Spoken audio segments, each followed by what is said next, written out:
இறைவனை வேண்டிக் கொண்டு இந்த நாளை துவங்குகிறோம்.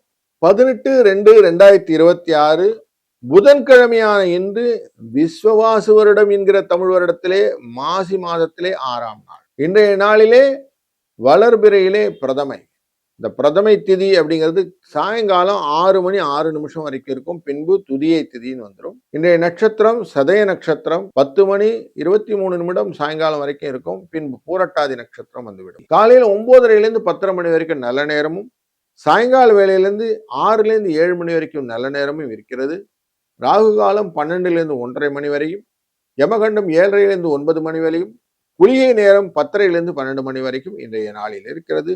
சந்திர பகவான் அமர பூசம் மற்றும் ஆயில்யம் என்கிற நட்சத்திரமான கடகராசிக்குள்ளர சந்திராஷ்டமம் இருக்கும். இந்த நாளிலே சிவ என்கிற நாமயோகமும் பவ என்கிற கரணமும் உண்டு. இந்த சிவ நாம யோகத்திலே எந்த காரியங்களும் செய்யலாம், மனதிலே திருப்தியும் அமைதியும் உண்டாகும். பவம் என்கிறது சிங்கம்னு சொல்லுவோம். இதுவுமே நல்ல யாத்திரைகள் புதுசாக எங்கன்னா ஐட்டனரிஸ் எங்கன்னா போகணும்னா வச்சுக்கின்னு பண்ணலாம். வெகு காலம் நிலைத்திருக்கக்கூடிய காரியங்கள் எல்லாம் செய்யலாம். இன்றைய நாளின் பிரதமை திதி எதையுமே ஆரம்பிக்கிறது அப்படிங்கிற விஷயத்துல முன்னின்று செய்யக்கூடிய காரியங்களை செய்யலாம்.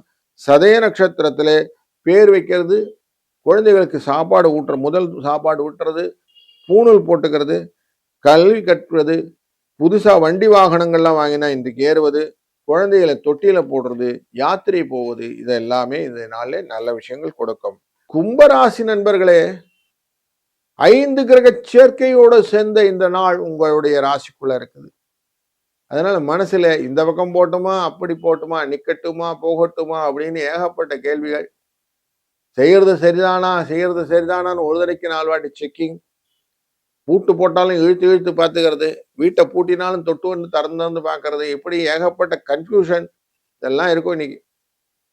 ஏன்னா ஒருத்தர் மாற்றி ஒருத்தர் உங்களை இன்ஸ்ட்ரக்ட் பண்ணிகிட்டே இருப்பாங்க. அதனால் கொஞ்சம் நிறைய சலிப்புகள், கோபங்கள், ஆத்திரங்கள் இதெல்லாம் வருவதற்கு வாய்ப்பு உண்டு. அதனால் இன்னைக்கு காலையில் எழுந்துக்கிடுங்க, அமைதியாக ஒரு தீபத்தை ஏற்றி உட்காந்து நிதானம் தியானம் பண்ணிடுங்க. இன்னைக்கு என்ன பண்ணணும், மனதிலே ஒருநிலைப்படுத்திய விஷயங்கள் தியானம். அதுக்கப்புறம் தான் மற்ற வேலை. கொஞ்சம் கூலாகிடுங்க. எந்த வேலை வந்தாலும் இல்லை, இது எல்லாமே ஏற்கனவே செலஸ்டல் எழுதிருச்சு, அந்த டிசைன் பிரகாரம் தான் இருக்குன்னு விட்டுட்டு பேசாமல் அமைதியாக உட்காருங்க. சலனங்கள் போய் சஞ்சலங்கள் போய் நல்ல நிலைகள் கிடைக்கும்.